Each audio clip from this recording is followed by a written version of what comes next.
once I got to that level, I was always a bit of an overachiever where I went all the way through the system. So I only got a first team contract because I was too old at the end of the system. It was either we give this guy a shot or we let him go. Whereas all my friends had kind of like leapfrogged me. They'd signed pro contracts at 18, 19. I had to wait until I was like 21, 22. We played Catalan Dragons away in the south of France. So the team were in the hotel for a few days.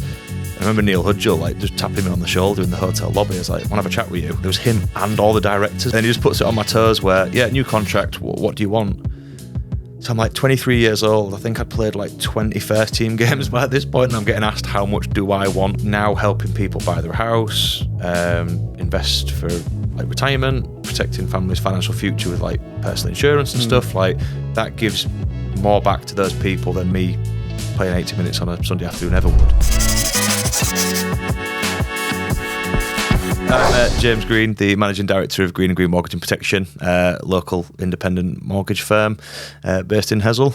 Been running for 5 years now, yeah. So I think you've got a particularly unique story at how you got here. You were a professional rugby player, so people might be like, fans watching this and be like, oh my God, it's James. But I suppose that's a real shift into it, from being a professional rugby player to then running a mortgage business. I suppose maybe when you went to school, you probably would have thought, was this ever my journey? Yeah. But then, so this is a profound question, but how did you get from there to here? I mean, the rugby journey kind of came about just, I'd say more through nature. Like I've always been bigger than everybody else. Yeah. So I'm 6'7" now. Yeah. Basically, I was just that big kid that could just run through people. I was always a foot taller than everyone else at the age of like 8. Just like swatting other kids. Basically, yeah. Like my dad, like bless him, like he's got like a scrapbook of everything I've ever done, like from amateur through to pro. That's nice. I think he even collects stuff now. Like if I'm ever in a paper, like for my business, I think he cuts that out as well. That's cute. Like that first season I played when I was 8, I think I scored like 150 tries. When I first started playing, my dad would offer me like £5 a try, and then within about 2 weeks, he's like, I can't afford this anymore. So then it went down to £1, then I think it went down to like 50p. But yeah, that's how I got my pocket money. But it kind of came about where it's good, isn't it? Maybe that's why you're in business now. I know, I've always been a bit of an entrepreneur. But it kind of happened a little bit by accident, and like whenever I tell my story, I always say like there's a lot of like good fortune involved. So first of all, I was born in Hull, where you've got 2 pro rugby teams, so that was a massive thing. It's a rugby city, Hull, isn't it? Can't get away from it. You're one or the other, but to have the opportunity to sign for or have 2 teams look at you was huge. Where some people don't even have 1 team in the area. Yeah. So that was kind of the first one, but then being born into like a rugby mad family. Like, really? So all my family are FC fans, right? Like, through and through. Like, I think they still hold it against me that I played for Rovers as long as I did. But, it's like a dagger to the heart. Like I've seen my dad cry a handful of times. I think one of them was when I signed my first pro contract because I was like 16 at the time. I had to get parents' consent to sign it. So I was like, "Oh, Dad, like I need you to sign this." And he was like, it was bittersweet for him because he was like really proud that my son's signed a pro contract. But I just wish it wasn't this team of all teams. So, but I grew up in like a rugby mad family. So like I went to my first rugby game when I was like 3 months old. Like I had like no choice. So then, kind of like long story short, 8 years old, I get taken to like a friend's family party, and I'm playing with all the other kids, and I'm like head and shoulders above all of them. And one of the dads there was chatting to my dad, just saying, "Oh, I coach like a local amateur team. They're my 2 kids there, which were like the smallest kids you've ever seen."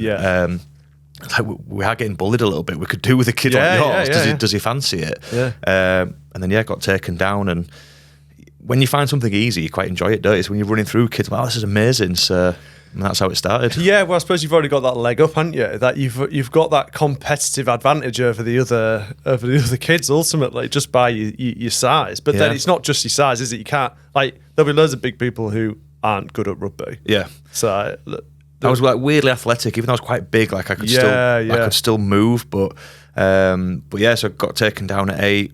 Kind of like fell in love with it then, and kind of progressed as I got older. Like I was on the books at Hull KR when I was 11 on a scholarship, but they were like they were in the league below at that point. So Hull FC were in the Super League. So anyone that got picked up by Hull FC was like, "Oh, that's amazing! Like, that was the one you wanted." Yeah, that's like the Premier League for football. Yeah, because they'd been in Super League for a number of years. They had the stadium, they had the progression and stuff. And but Hull KR were like just this little like. I don't know what you'd call them, but they weren't even close to Hull FC at the time. Like, it was almost like I'll go there because I've got no other option. They let me go at 12. All the other kids caught me up because they hit puberty before I did. So I kind of had a bit of a period between like 12 and 15 where bit of a shock. I was like the best player in the area. I was getting picked to play for Hull. I was on the scholarship, and then all of a sudden that just kind of fell off. Yeah. So I had like 3 years in like the wilderness almost, where everyone caught me up, and then I kind of hit puberty again after everybody else. So everyone caught me up, and then I just kicked on again. yeah. So it's like, here we go again. Yeah. Maybe it's like, maybe I'm going to finish at 5'10". I was like, no, like finished at like 6'7" at 16. So moved to a different amateur team, got picked up by Hull KR again. But again, that good fortune kind of came about where Hull KR had got promoted for the first time, and the RFL changed kind of the structure. So if you were going to stay in Super League, you had to have not only a reserves team, which Hull KR at the time, you had to have an under-18s team as well. And they never had one. So basically that year was, we're going to sign you on the basis that we stay up. So there's like 25 of us, like, we've got this contract, but it doesn't really mean anything at the moment. So they stayed up, great, contracts is going to be enforced. And then 25 of us got picked up in one go. Because normally it'd be Hull FC had picked the best 5 every year, you would go there. So I probably wouldn't have gone there. But it was a unique situation where they needed this under-18s team. Basically, so I got swept up with that, and then kind of never been... Once I got to that level, I was always a bit of an overachiever where I went all the way through the system. So I only got a first-team contract because I was too old at the end of the system. It was either we give this guy a shot or we let him go. Whereas all my friends had kind of like leapfrogged me. They'd signed pro contracts at 18, 19. I had to wait until I was like 21, 22. Why was that? I don't know. I think there was some question marks over me as a player, I think.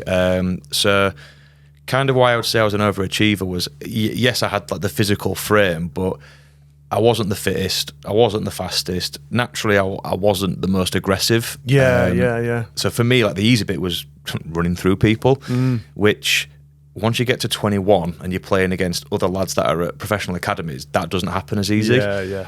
Defensively, I had a lot to work on because that natural aggression wasn't there. So that's something I had to kind of like create in myself. That's interesting. Another bit of good fortune was they'd give me that contract when that Justin Morgan left. So one of his last acts was to give me a contract before he went back to Australia.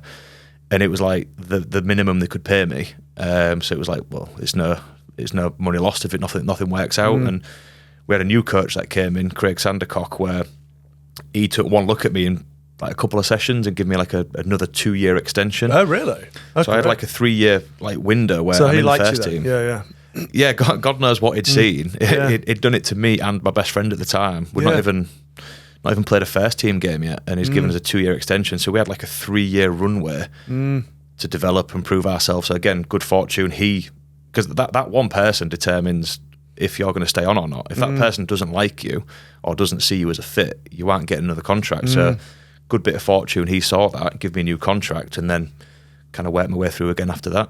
And then, so that takes you up to what age, that 3-year contract? So I'd signed my first contract in the first team at 21, which was for like $8,000 a year. Which that was, God, how old am I now? That was 13 years ago. So you still remember, like, you're bringing home like £666 a month to live the dream as a full-time professional athlete. So then I got a new contract for 2 more years after that. It was the last year of that 3rd year. I played every game that season. Did you? So it's kind of like that coach's plan had kind of worked. And then, I remember we played Catalan Dragons away in the south of France. So the team were in the hotel for a few days. And I remember Neil Hudgell like just tapping me on the shoulder in the hotel lobby. I was like, "Want to have a chat with you?" You just think, "Oh God, the owner wants to speak to me. Oh, this isn't going to be good, is it?" And he's like, can you meet me here at 2:00? Oh, God. This is like 10 in the morning. So for like 4 hours, like my mind's just like racing. Like, what does he want? Yeah. It's like, meet me here at 2. It's like, okay. And then I remember texting like my girlfriend at the time. It was like, no, my wife. And I'm like, I don't know what he wants to talk to me about. But then like as I sat there was him and all the directors there. I'm like, oh, this is not good. I was like, why does it take all of them to talk to me? Yeah. And he was like, I'm just going to cut to the chase. You played very well this year. I want to give you a new contract. And then he went, how much do you want? And I'm like, 20. How much do you... Oh, so you hadn't even thought of that? Didn't even know this was the conversation we were going to have. No. And he just puts it on my toes where, yeah, new contract, what do you want? So I'm like 23 years old. I think I'd played like 20 first team games by this point, and I'm getting asked how much do I want on the contract. Did you know how much the other lads were on? Roughly? It was always a bit of a taboo thing because it's a salary cap sport. Yeah. And like in America, when someone signs a contract, it's like, oh, so-and-so signed for like 10 million over 3 years. Yeah. They don't announce that over here. No. So unless somebody actually British, told you. So British to not talk about your wage. Yeah, it's like, we don't talk about sex and money. They're the things that we don't talk about amongst friends. But absolutely. So yeah, because I had an agent at the time, he had like a bit of an idea, but again, we didn't know this conversation was coming. No. So it was completely blindsided. And I just said, well, I'd like more than what I'm on now. Because I was on bonuses as well. So my salary wasn't great, but I could make it up in appearance bonuses. Yeah. So I'd maxed that out. So I said, well, me and my girlfriend want to buy a house. So if you could just up the basic and, I don't know, if you need to, get rid of the bonuses, that'd be really good for me. And they're like, give me like a 2.5 times pay rise. And that's great. So I bet you were pleased with that. Yeah, because it all happened so quick. I was like, I'm in the middle of France. So I just been offered a new contract, and then the following week when I got home after the game was like it was there, and I was like, yeah, great. That gives me everything I want to do. It's 2 more years here, and and then that was my last contract at Rovers because the last year of that deal was the year they got relegated. So that's when you talked about like having quite a lot of good luck. Do you think that it ran out then? Yeah, there was an element where you got the other side of the coin basically when it came to like the relegation and then the impact that had. Yeah, so I think kind of like everything was on the up for me there because I'd gone from this lad who's probably not going to make it. Like we'll throw him a lifeline by giving him a 1 year like minimum contract and see if he proves himself, and then started to play regularly, playing really well. 2015, we made Challenge Cup final that year. Didn't get picked for that, but I'd played every game that year, so that was a bit of a kick in the gonads. Yeah. But I had 1 more year after that, and I had interest from other clubs. I was there was a lot of change at the club at that time, where one of my regrets was leaving the club, but I think how I felt and how things were at the time was I was kind of left with no option. Yeah. Management had changed, how they were running the club had changed, results weren't going well in 2016. We did really well in 2015. We had a massive injury crisis, but still made Wembley and stuff. And then that crisis carried on 2016. Did it? And do you think that impacted on the results ultimately? Yeah. So I think for me, my goal was I'd got offers to go to Australia at the end of 2015, which I'd all but agreed, but I wasn't allowed to leave because I still had a year on my contract. Right. So the whole KR were like, well, you can go if we can get some money for you. They wouldn't give us a figure, so that kind of just died. Is that what happens in rugby? I mean, I'll admit I know a little bit about rugby. I'm not a huge fan. I do like it when I watch it, but I know a lot more about football. Is that what it's like? Is it like a signing? Like you pay, like the club pays another, just like it is in football. The player pays another club for that player. If it's mid-contract, yeah. Yeah. So the general rule is you buy out that last year of the contract. So whatever you're earning that year, that would be the fee, and you give them that. So originally they offered that. That was rejected because I'd had such a good year. I think they wanted a bit more for me. Yeah. So that club can then offer more money if they want to sign you? Yeah. So in this country, so in Super League, if you buy somebody out of their contract, that figure doesn't come off the salary cap. Only what you pay them in salary does. Oh, right. So if you pay someone 100 grand out of their contract, that just comes out of the bank. It doesn't affect your salary cap. Yeah.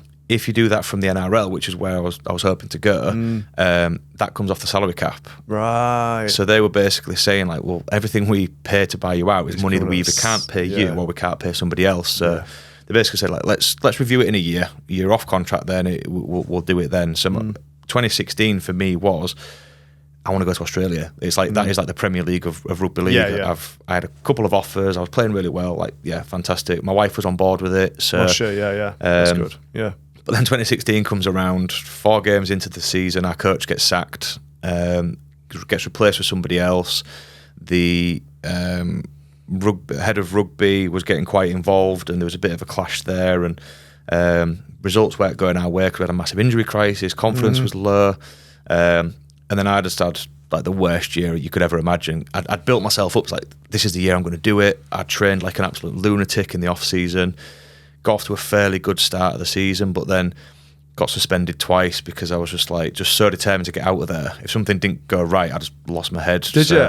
That's interesting, isn't it? So you were that focused that almost it had a negative effect because you were just really, really wanted it. So then it was almost that immersion, that passion. Yeah. Like it was almost like oozing through you. It just boiled over, Like I'd never had a fight in my life, like on a rugby field or away from rugby field. Yeah. And I had 2 that year. Did you? Yeah. Both of them on TV as well, so everyone saw it. Oh no. So that was like, again, completely out of character. I just got myself so ramped up. So I got suspended twice, which kind of like stalled my season because you play a couple of games, you'd miss one, play a couple of games, miss 2, and then got concussed like 3 times. I was just throwing myself into challenges and getting myself knocked out. Yeah. And then with about 10 games of the season to go, just got hit from the side and just completely ruptured my collarbone. So like my season was over. So I played like 12 games, and those 12 games were really rusty because there was so stop-start. So all the offers dried up. Oh no. I got an offer to stay at Hull KR, but because of how things had gone that year, I was just like, I just need a fresh start somewhere. So that's when I'd already agreed to leave, but then 2 weeks later it was finalised that they'd been relegated. So even if I wanted to stay, I wouldn't have been able to. Yeah. And then, so that's when that's when it kind of like starts to spiral a little bit. Yeah. So left Hull KR in 2016. I'd signed for the team that got promoted that year. We then got relegated because it's really difficult for a team that gets promoted in the October to then put a team together to be competitive for the following year. Yeah. So I mean, they'd blitzed the year, the season below. I think they lost 2 games all year. Yeah. But the difference in standard was huge. Yeah. So I got relegated there. But I had a 2-year contract. So halfway through, it got terminated. Signed for Castleford on a 1-year deal on half the money I was on previously, just like one last shot at Super League. Yeah. Got off to a really good start there. Kind of fell out of favour because the year before they'd like finished top of the league. They'd made the grand final and just lost. So that was like signing for like one of the top teams, or you were like, right, this is a really good move because this is going to get me back on track. I mean, the money wasn't what it was, but it was an opportunity, and it was like my last roll of the dice really, because nobody else in Super League had come forward after that point. And how old were you at this point? So that'd have been 26. Yeah, still relatively young. I don't know what the shelf life for a rugby player is. Like, is it similar to football, like early 30s? Like, yeah, depending on how injuries go and like performances go. But so I'd gone to Castleford, and they then loaned me to Bradford. Bradford had just come out of administration the year before. So they had to go right down to the bottom and work their way back up again. So they loaned you. Yeah. Right. But then that's where the annoying bit was. So I'd moved to Manchester to play for Lee, and then commuting to Castleford. So I'm like, well, I might as well move back to Hull, shorten that journey. Yeah. Moved to Hull the following week. They loaned me to Bradford, and I'm going past Castleford to go to Bradford. God. So I bet this is like, this is quite a difficult. It must be a difficult thing to get your head round and start to process, because you're like trying to shift from one thing and be like, all right, well, this isn't working now, let's do this. Yeah. And then you're like, and then you get thrown another curveball. I feel like it's hard enough in life, you know, when your life's pretty steady, but then to have so many curveballs must be quite derailing. It was tough, yeah, because I mean, I'd never lived outside of Hull until I went to sign for Lee. so me and my wife moving over there was kind of a big thing. She'd got settled into a job, Yeah, so I was like, yeah. well, let's not derail ourselves too much. So when we got relegated there, we lived in Leigh for a while longer because she could keep her job and I'll just commute. Never had to commute before, so that was a challenge. And then playing for a team in a city where you don't live. So I'm in Manchester, don't really have any friends because all the lads I played with last year have all just dispersed. Yeah. There's only really me and my wife in Manchester. Yeah. We're only there for her job, so we kind of got like a year into it. We're thinking like, what are we doing here? Like, Quite might as well isolated. just move back. Yeah. So we moved back. She enrolled at university, and then I'm commuting again. So I'm on my own for 3-4 hours a day in a car on the M62. So it's starting to become not fun. Yeah, I think that was kind of how I eventually then give up rugby. Was I'm not enjoying it as much as I used to. Like the pressures of it, the commute of it. Then obviously starting a business partway through. The back end of my career was I really enjoyed the business side of it. I'm not enjoying this as much, and that kind of gave me everything I needed to know. But so Bradford, I'd gone there. We got put in special measures financially because we couldn't afford to pay the players. We couldn't afford to stay in the ground. God. So I'm on the move again because I loved it there. Absolutely loved it. It created a bit of a mentality where it was us and them. There was like the playing group and the coaching staff where we were treated like mushrooms, really. Like the club was like really struggling. But the CEO would come in and say, no, everything's fine. It's like, well, it's not fine, though, is it? Because we're getting paid late. Don't lie. Yeah. We're getting paid late. We're not getting paid the amount we should be. We're not getting our bonuses. Like lads are having to go for scans and stuff for injuries that weren't getting paid. And we were getting like default letters sent to our door because we'd not paid for the scan when we were told it was prepaid. So I'm on the move again to York. Then COVID hits, so the season gets cancelled. I have one more year, and I'm like, I'm ready to go now. Yeah. And was that? Do you think COVID was the straw that broke the camel's back, or were you already on that journey? I suppose what I'm trying to get at is, was there like a turning point, or did it just kind of naturally happen? Was there any specific moment where you're like, right, said to your wife, like, look, I'm quitting this. COVID was a bit of an eye opener. So it was a really good year for business. I think I told you before. Then interest rates were the lowest they'd ever been. Yeah. So your look's gone like this, and it's gone like this, and then it's come back up again. Oh, it was such a rebound. Yeah. Interest rates the lowest they'd ever been. It was my first year as me as a business. So it was like the first year of Green and Green. So I'm sat in the box room, and everybody wants to move house. Like you couldn't go around to see your family, but you could go view a house to buy. Yeah, it was like silly, but yeah. And everyone was like, well, I'm on, I've got more money in the bank than I've ever had because I'm on furlough and I can't spend it, or I'm working throughout and again I can't spend it. Interest rates are the best they've ever been, and I can go view houses. So business just took off like a rocket. So just a step back. What, before you got into that stage, you set up the mortgage business while you were playing rugby, yeah? Yeah, when I was at Bradford, What made you do that?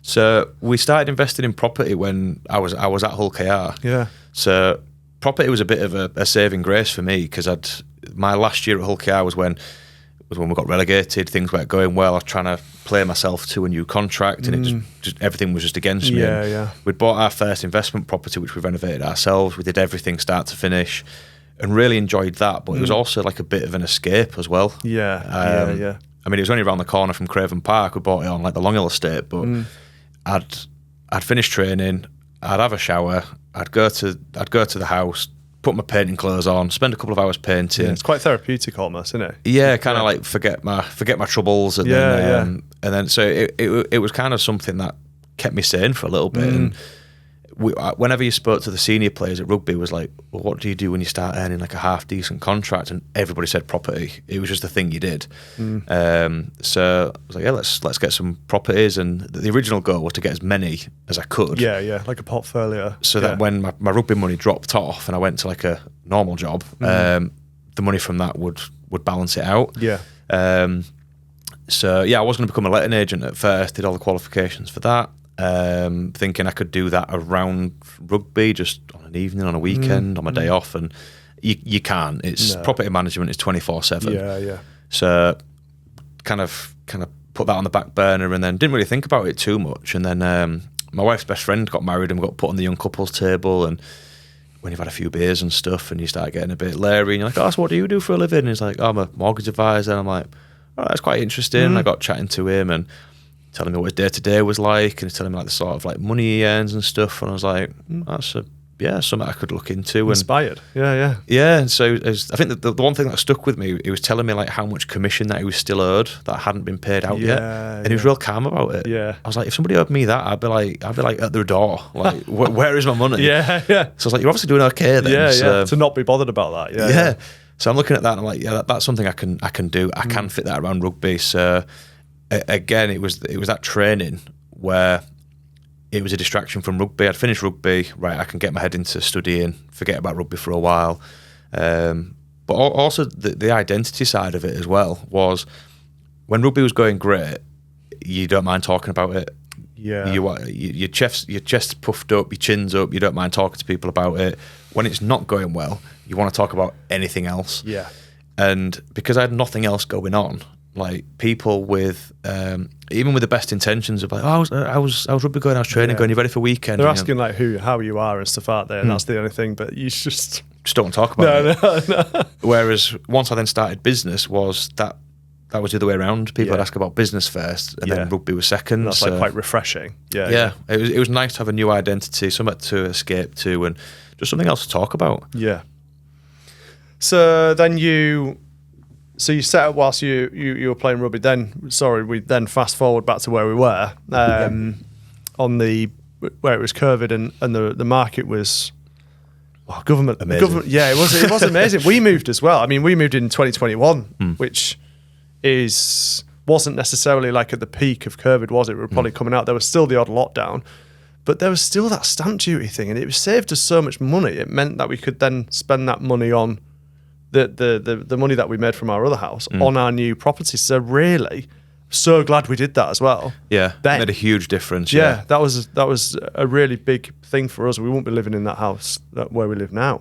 People had more deposit because nothing was open, you couldn't spend it. You didn't have to spend it on stamp duty. The mortgage was the cheapest it's ever going to be in your lifetime, so everybody just went for it. But because the season got cancelled in COVID, the York still paid us full on furlough. They just topped us up. I mean, it was a part-time salary, so it wasn't a lot to top up, but I got a bit of a taste of what retirement would be like.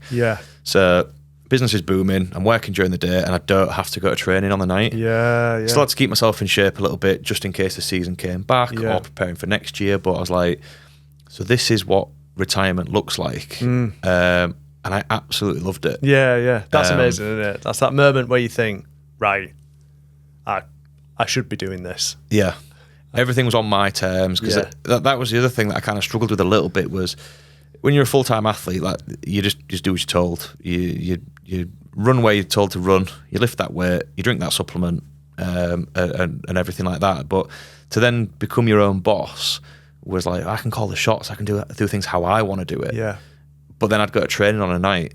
So I've gone from being the boss 9 to 5, and then at 6 o'clock I've got somebody screaming at me, telling me to do things this way, and I'm like, it's a bit of a juxtaposition, isn't it? It's I don't think I like this anymore. I'm not surprised. So then COVID, absolutely loved COVID, but because business was still loved COVID. Weirdly, I would love another lockdown. Weirdly, A lot of people say that weirdly. Like a lot of my friends were like, absolutely love lockdown. I feel like it's just it takes, like we were talking about earlier, like with it being Christmas at the moment, it won't be when this comes out. There's so many things to do and remember, and so much social pressure. And sometimes you just want to sit and just relax and not talk to anyone. And just and so your brain just like relaxes rather than it being so highly wound all the time. There's something in that, isn't there? It's like the slowing down. And I think there is an element after COVID that has kind of bled into like modern day life, like working from home and all that type of thing. I think parts of it is good. Obviously, parts of it is very I think bad. It made people reassess what they wanted. I know a lot of people during COVID took early retirement. They're like, well, what am I working for anymore? A lot of people changed careers. A lot of people made changes to their house. Like a lot, like working from home became a thing. People like, well, me included now, build a bar at home. Yes, you enjoy being at home. That's a great idea. Yeah, it's like I would welcome a new lockdown now because of the house I'm in now. I've got a gym at home. I've got a bar at home. It's like, bring it on. I would love to be locked up here. Yeah, exactly. But I think as well, you look back now and think, at the time we didn't know it was going to work out okay. Yeah. Now we know everything's going to be okay. So you're like, bring another lockdown because I know it's going to be fine. Yeah, it's there was a lot of anxiety. I mean, we lost like 20% of our returned income, like pretty much in a week. Yeah, like clients just said, just turn it off. Yeah, because we can't carry on.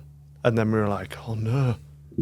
But within about a month, we'd probably replace that with new clients because then there was opportunities, probably like yourself, that were quickly like being exposed, really. Yeah. And especially with people having so much like money, like you said, disposable income they're not spending it on all the things that you would do on a day to day. Yeah. It's like then they're buying things like, we had a client who sold paving stones for like your garden and stuff. Yeah. And we were spending like not that much on Facebook ads, and it was just it was like the amount of money that you made from, I don't know, like 500 quid was tens of thousands of pounds. Yeah. It was absolutely insane. I've never experienced anything like it. But the problem with that was after that is that then people get used to that and they think that's what their business is. Yeah. When it's just not. Yeah. Like, and that's when, I don't know if did you experience that, the running of COVID and having all those like customers, and then did it drop off? So we saw a drop off 2023 really. Yeah. I mean 2020, 21, 22 rates were still really Good. low. Yeah. And then that kind of change of working from home, like socialising and entertaining from home. We did so many remortgages for people pulling money out of the house to build a pod at the bottom of the garden for a bar or home office, or convert the loft so you've got somewhere where you can work from and stuff like that. So that was kind of a big shift. Yeah. People upsizing as well. It's like, if we don't do it now, we never will. So we saw a lot of that. But then, 2023, when Liz Truss brought that budget out and like rates hit like 7%, it was just like, again, luck's gone like this. And then, oh, okay, we're going the other way now. So that was a challenging time, but thankfully we already had like our back book of clients then, so we weren't doing many new purchases or anything. But because things were so all over the place, people were reaching out for advice more than they ever had. Yeah. Normally they would just, if I go to my bank, even if it's like, I don't know, in the top 10 of cheapest lenders, I'm still okay because there's not much difference. Because it was all over the place, people were like paying for advice because it's like they daren't get it wrong. Yeah. Well, and they do right as well, because if you get it wrong, then you could be in the right shitter if you get a bad mortgage. Talking thousands, aren't you? Of of interest, that you didn't need to pay, or time wasted by going to the wrong lender, or so the journey's kind of been a little bit like that. It really has been a massive year. Yeah, and I feel like that's quite a credit to you, because the extreme highs and lows quite difficult to deal with. That was what I welcomed more about working for myself, was professional sport is the highs and lows. Like you could be playing on Sky on a Friday night, beating Hull FC at home, like everybody loves you because you've just beaten your closest rivals, to the following week you're playing on a cold, wet Sunday afternoon somewhere in front of a couple of thousand people and getting beat by somebody you probably shouldn't have done. Yeah. And then those same people that loved you last week are now telling you you're not worth feeding or paying. And I can't even imagine. And all of that is out of your control, really. Like, some of it's in your control because you are a player. Yeah. But you're a team, aren't you? And then you have a manager as well, and then a whole club behind it. It's not just you. Yeah. Whilst if you run a business, then really it does come under your responsibility, doesn't it? And I suppose that must have felt like nice and refreshing, and to have that to do things in your own way is. I think the back end of my career was, I did feel a little bit out of control.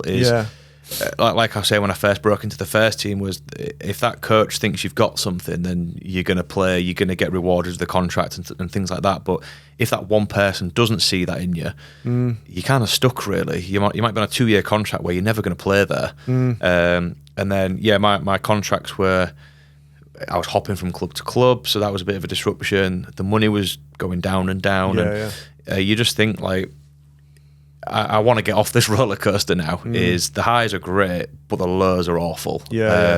I would like some consistency, and I do think being in business now and the way I run the business and just how I am as a person, I am like very like middle of the road. Yeah, you do seem pretty. Don't get too high, don't get too low.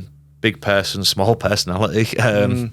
But that's it's nice to get off. Yeah, I bet. That's that. To be fair, I've been in business a little bit longer, so I suppose in your rugby days, I mean, you are younger than me, but in the early days of business, it was very up and down, and I think it took me a while to get used to that. I used to find like the lows like really offend, like I'd be genuinely like still take it personally. Yeah, and you soon realise that it's not you. It's just, it can be you sometimes, and there's times to reflect on maybe things you've got wrong. But I mean, sometimes you've barely got it wrong, and then I don't know, a client leaves, or I remember first staff member ever leaving and just being like, "Oh my god, like, am I a terrible person?" And it's like, no, of course, that's good in some ways that they're moving on to other things, and this might not be a fit for you. And yeah, exactly. Well, it's grown out. That person has just grown out of our current like situation, which completely makes sense. Yeah, because then the thing with like pro sport is like you say, if you have like in business, if you have a poor client outcome, that's between you and the client. Yeah. So unless they go and scream it from the rooftops, it kind of dies with them. Yeah. Whereas it's not on Sky TV. It's not on TV for millions of people to watch. Or you're fighting on TV. Then it's on social media, and it's on YouTube, and it's like all of a sudden these thousands of people have then got an opinion about it. And don't get me wrong, they pay the season ticket, they pay their price, that then pays our wages. They are entitled to an opinion. You don't agree with all of them, and you don't ask for their opinion, but they are unsolicited opinions. They are quite forthcoming, and I think that's where maybe like I took a back seat on social media, so I came off Facebook and stuff. I've still never returned to Facebook, and this was like almost 20 years ago, because the good thing about social media is everybody gets a voice. The bad thing about social media, everybody gets a voice. So you couldn't get away from that, and that's one of the things that I don't miss about the sport. Everyone gets a voice behind a phone or a keyboard or a little egg emoji where there's no picture on it. Very, very. And that is. I mean, don't want to go too far into social media because that's a whole other beast subject. But there's so many people that say things to each other on social media platforms that they would absolutely never say to someone's face. Oh, 100%. And I think that's a big kind of societal rot in some ways. So how did you see, like, did you read the comments and like basically let's call them trolls? Yeah. They might not. I get it. Like exactly what you've said. Like people are entitled to have frustrations, and if they're paying their money, but sometimes obviously it's harsh and it's a bit sometimes mean. How did that affect you as a person and B in your performance as well? Do you think? Or I think when I first set out, I'd probably look out for it more. When you're younger, you are a bit more active on social media yourself, aren't you? So I would always, sounds really embarrassing to admit it out loud, but when I first started playing, I'd like search for my name on Twitter and stuff, and like what people saying, like, did I play well? Or I don't think that is embarrassing, because at that point, you just really want to do well, don't you? So you want to know. You think you're doing well, but you actually want to actually like market test your name, and it's like, am I actually doing good? And like, hopefully there were some people that are actually like being positive as well. Yeah, and I think this is where I should never have done it, because you could walk off that field thinking, I played really well today. Yeah. You search your name through Twitter, and it's like, what's that lazy thing doing? Like, oh, dropped that ball, or he's off contract. He's off contract this year. It's no great loss if he leaves. That sort of thing. Yeah. But then you check after you've had a bad game, and everyone would agree with you. You're like, oh, I know I've played crap. But 20 people are also agreeing with me, which I probably shouldn't have looked at. So do you think it always was overly, like, in your opinion anyway? Because it sounds like you're fairly like grounded. It's like you knew when you had a good or a bad game. Was it usually erring on the negative side, like overly negative from comments? I'd look if I had a good game as well, because then you'd want people to say, oh, you've done really well. Oh, you were amazing today. just bump up your ego a little bit. But I think as I got older and now I've gone into business and stuff, is trying to live by your own scorecard. It's like if I walk off that field and I know, did I do what I was there to do? Did I do it as well as I could have done? Yeah. I don't care what Dave down the pub thinks. Dave don't pick, yes, Dave's a season ticket holder, but Dave don't pick the team. He don't pay my wages. I shouldn't really listen to Dave because he's never played a game of rugby in his life. I was just about to say, Dave's not a professional sports player and or a professional manager. And that's like, you see it in football as well. It's like, oh God, I can't believe the manager's playing this formation or playing this player, and then they go out and win or whatever. It's like, well, that's why you're not a manager. It's like, it's ridiculous. Like, that's why you're sat watching it at home. Well, exactly, yeah, which is great. I love watching sport at home, but fair enough, have an opinion, but you are not a professional. Yeah. And I think that was one of the things that as I got older was what actually matters. Yeah. Like kind of COVID, like you kind of take time to reflect and think, does that actually matter? Like,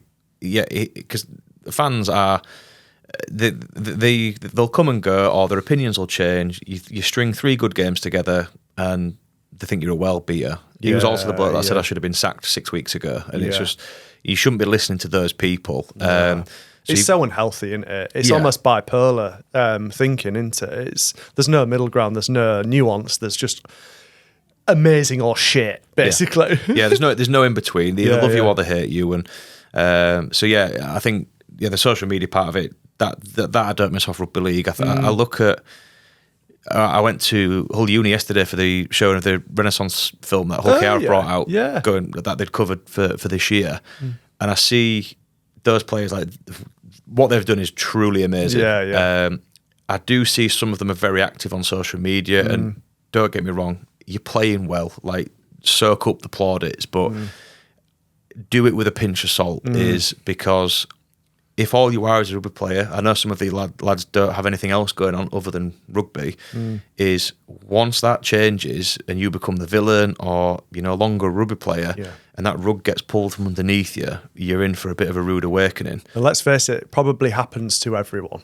Like in sport, like you're always, especially in a team sport, you're always going to lose. You're always going to have a shit game. Yeah. Like, I mean, I'm okay with my retirement because it was my choice. Yeah. Not everybody is that fortunate. Yeah. Sometimes it's a career-ending injury, or the opportunity's just out there. The contract's not there. So, like we know Mike, don't we? Like mutual friend of ours. Like he's still playing rugby now, and he was getting a bit frustrated last year because he couldn't play because he had an issue with his neck, and I was like, you've played long enough. Like, you're a dad now. Like, you've got these injuries. Like, you don't mess around with your neck. Like, it could go really wrong. Yeah. He's like, but I just want one more year. That's good advice, actually. And he was saying to me, it's like, well, it's different for you though, isn't it? I was like, what do you mean? And he said, well, you went out on your terms. And I was like, yeah, fair enough. Yeah, I did. So I kind of get that side of it. But his journey was also different to mine. Like, he got the social side of it. I never did. So I think he craves that a little bit. But yeah, because it was my terms, I'm okay with it. Yeah. It's the best way to go out into it. To go from such a high profile, like, and everyone, like, a lot of lads want to be a professional sports player, don't they, or a musician or whatever, and you've kind of lived that. And it's great that you have done that, and then, like, you've done it now. Like, that's part of you. And that's how I look at it. Yeah. It was, I'm proud of what I did. You go through phases depending on how you feel that day. And I was like, what I did was truly amazing for a kid that was probably never going to make it. Everybody doubted it. To then thinking, could I have done more? Could I have stuck around a bit longer? If I'd have done this, would that have changed things? But I can't change that now. I don't, other than going on podcasts, I don't tend to talk about my rugby journey because I look at, I retired like 4 years ago. Like, I'm a mortgage advisor now, and 4 years is not a great deal of time. I found the story fascinating just because it's completely different to anything that I've ever And I left Hull experienced. KR 9 years ago as well. Yeah. So it's like people still talk about, like this, that, and Rovers. Like, a lot's happened in 9 years. They've got relegated, they've come back up, they've won the treble. It really has, yeah. The stadium doesn't even look the same anymore. The board's all different, and so I've got two bits of rugby memorabilia in my house, and that is it. And that's my first shirt and my last shirt. They're framed and they're in my bar That's at great. home. That's perfect. Yeah. All the other ones are in a carry bag in the garage. Trophies are in the garage. I've still got them. but we don't have them out because I take more pride in kind of what I do now because I do more for other people than what my old job used to do. Yeah. Don't get me wrong, I used to entertain people on a Sunday afternoon by getting my head kicked in, and 9,000 people would absolutely love it. Yeah. But now helping people buy their house, invest for like retirement, protecting families' financial future with like personal insurance and stuff, like that gives more back to those people than me playing 80 minutes on a Sunday afternoon ever would. Yeah. So I talk more about that than I do about like the rugby side of it. I'm not surprised. Moving house as well, it's like it is the most stressful thing that I have ever done. Yeah. Apart from maybe have kids, but that's more of a long-term thing. But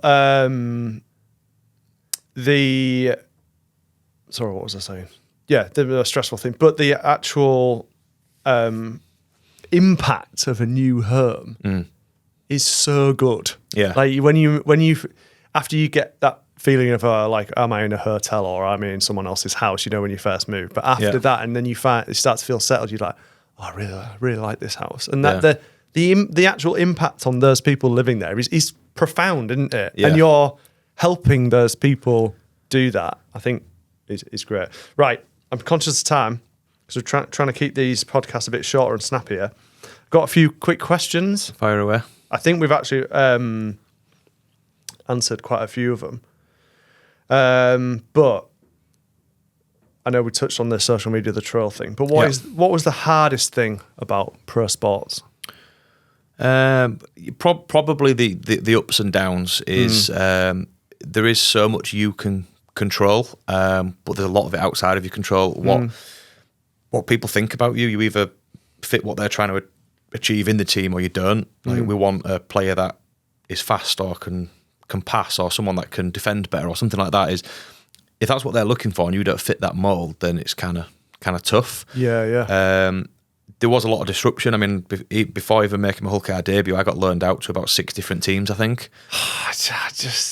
That must just be so derailing when you've got an idea that I am going to play for this team and then you're not. Yeah. It was a massive challenge. I mean, the first club was Workington in Cumbria.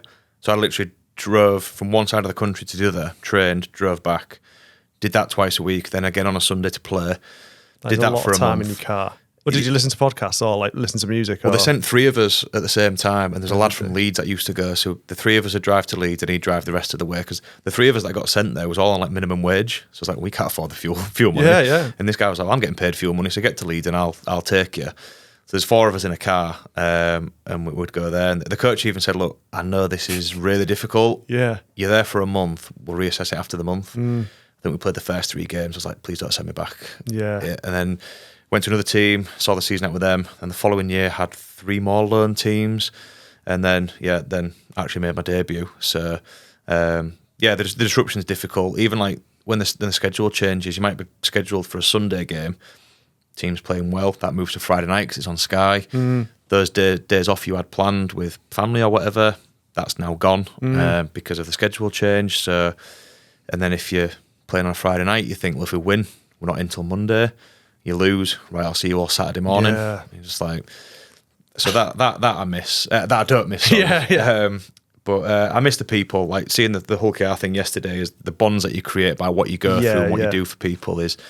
That's the bit I miss. Have you met like friends that you still see now then? Like from your rugby days? More so the last couple of clubs I was at, I think, because they were the most recent. But I think when I'd gone part-time and I started working, I think I was the best version of myself. Then I was more mature, I kind of knew what I wanted, felt a bit more comfortable in myself, like I'd been around a bit, I'd done it. Whereas when I was at Hull KR, I was very much, I shouldn't be here. Like, these guys are way better than me. I've not played much. I'm a young kid at the academy like and stuff. Imposter syndrome situation. Massively, yeah. I've got a group of friends from my Bradford days where that was the club where we worked show. We were getting paid every month. So as a playing group, we were really close. So I see them guys more. But yeah, I mean, the Hull KR guys, I was like 9 years ago. I don't really speak to many of them now, sadly. But everybody moves on and moves away. And they do. I feel like as you get older, in my experience anyway, my friend pool is very small now. Yeah. It's not like when I used to go out quite a bit. So on that is one of my questions. So you obviously as a rugby player, you're a bit of a kind of like a rock star to some degree. Like, was there like, what was the social side of it like? Was it crazy nights out, or was it was there? It's quite laddie, isn't it? Did you like go to France and have like crazy like benders or anything, or was it mainly just you were quite disciplined because of your sport? There were few and far between, because depending on what day you played and what the turnaround time was for the next game, you didn't have much time to do anything. So when I was at Hull KR, a lot of our games were on a Sunday. A lot of them are now Friday now because of the Sky schedule and how well they're playing, so they're like prime time TV. But we played Sundays, so Thursday, Friday, Saturday was a no-go. Sunday, not many places to go on a Sunday, and you've got to be in for recovery the following morning. So you didn't want to come in the following day stinking of booze, because you'd be in the swimming pool, you'd be doing video recovery, so you're all sat together watching a video, and it's like... Did some lads do that, or was it a very much like a health focus? Like, did anyone kind of... It also depended how the game went as well. So if you'd won, by all means, go out and celebrate. If you lost, extreme, innit? But the emotions and the response. It's funny. We were chatting about it the other day. So do you remember when Position was on the go? Yeah, I remember that. There used to be a guy there called Mike. He was like, I think he was like the managing director or something, and he used to work on the VIP door on like a Thursday and Saturday night. I remember, And they had like an agreement where if you gave your name and you played for one of the pro clubs, they'll let you in for free. And we were like, oh, that's great. Like, you think back now, it's like, idiot. It's like you saved yourself £5, and it's like, so you'd give your name as you go in. And then the Monday morning, Neil Hudgell would be there, and he'd be like reading the riot act. It's like, I know you went out. And it's like, how does he know we've been out? So we didn't tell anyone. No one put anything on social media. And you're like, we all give our names to Mike at the door, didn't we? So basically, Mike would go to Neil, I've had these lads in this tonight. Would he? Yeah. So he'd be like, well, I know you've been out. You were there. Oh, I've heard stories about you. I'm like, that's naively, we're like, how does he know this? Like, is it like Big Brother? Has he got eyes everywhere? And it's like, no, you idiot. You give your name at the door. That's harsh, though, isn't it? It is harsh, I think. It is kind of very, like, Big Brothery. And it would depend on the coach as well. Like, I've had some coaches where it's like out and out drinking ban. Some were like, no, you've earned it. Go out and enjoy it as long as you train well on Monday. Yeah. And then it depends on the playing group as well. Like some were like, some could rein it in. Some would go missing for 3 days. But yeah, our drinking sessions were like few and far between. Like Christmas was always a big one. Because pre-season starts at the start of November. So you're getting flogged day in, day out, living like a monk until Christmas. And then it's like, right, we're not going to see you until January now. Have your Christmas night out. Christmas jumpers. You've not had a drink in 12 weeks. And it's like, you've got new lads, so you've got a forfeit. Or you were late for training, you've got a forfeit. And everyone's battered by 4 PM. I bet. I mean, there was one, my wife probably won't mind me telling me the story where... we can edit it. Oh, she was there. So, right. I'd come home from one Christmas do, and I texted her saying, I'm home. And she's like, in bed. And she's like, looking over, and she's like, no, you're not. So she gets up, and she's looking down the side of the bed. It's like, well, he's not there. He's not in the guest bed. We had a 3-story house at the time, so she comes downstairs and then, well, he's not on the sofa. She's like, where the fuck is he? So she rings me when she's on the ground floor, and she could hear my phone buzzing. I was like, well, he's obviously here somewhere. So she opened the door, and I just like flopped in like Christmas jumper and everything. And I was like, hello. I'd got home. I was that pissed. I was like, I just need 10 minutes on the doorstep just to straighten myself out, because she's going to murder me if she sees me in this sort of state. So she gets me up, and then I'm like, oh, I'm going to be sick. So we had a downstairs toilet, so I'm sick in there, and she's like trying to help me. Like, bearing this, I'm 6'7". I was like 18 stone at this point. I was like, you're not going to get me up these stairs. I'll make my own way up. Get to the first floor. The kitchen's there. I'm sick in the kitchen sink. Get to the top floor, and then I'm in our ensuite, and by this point she's helped me get my clothes off. So I'm just sat on the toilet like naked. I'm like, oh my god. So I've had a wee, and then I can't really get myself up, but in front of me is the towel rail. So I've grabbed the towel rail and I've stood up. I'm like, I think I'm all right. Felt real woozy, and then I fell back, but never let go of the towel rail, and took the full thing off the wall with me. And it's pitch black, and she went, what was that?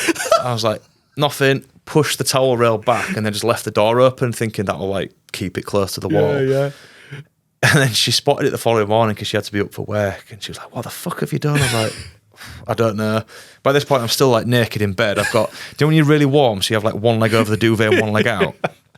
I had no idea, but she'd rang my dad to come fix the radiator. Oh. So I'm like one leg in, one leg out, nothing on. And then my dad comes in to our bedroom, like, morning, son. I'm like, what are you doing here? I was like, well, Beth said you've broke the radiator.